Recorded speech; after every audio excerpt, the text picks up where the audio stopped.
Boss, wala na pala tayong itlog. Bili ka doon isang tray. Sige, boss.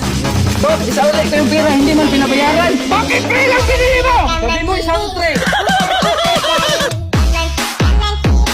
Dong, bili ka ng salon pass. Saan salon ko yan mabili, boss? Anak, kaya nga ayaw kita pabalikin eh. Kontakin mo yung mama mo, uwi ka sa inyo. Sige, boss.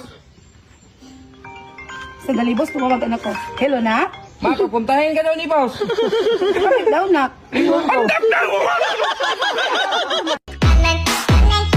Dong, dahil aling nga kayo. Since dalawa naman kayo dito, pagtulungan nyo yung gawaing bahay ha. Sige, Opo, boss. Balik ka rin mo, dong. Yung dulo na naman. Naman kutsara, pinagtulungan nyo! Dahil, lutuan mo nga ako ng itlog. Dilaw, boss, o puti? Yung puti. Boiled to scrambled. Boiled. Hard or soft cook? Kadami mo. Dong, lutuan mo nga ako scramble. With egg, boss. Na, tumas.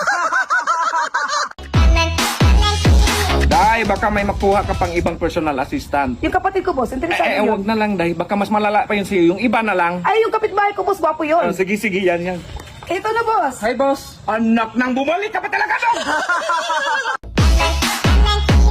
Dahil, pahingin ang tubig. Ah, boss, mineral o natural? Mineral. Mainit o malamig? Malamig. Malaki o maliit? Day, soft drinks na lang, Day. Pepsi o Coke? Magkasakit ako sa'yo, Day! Puso o ulo?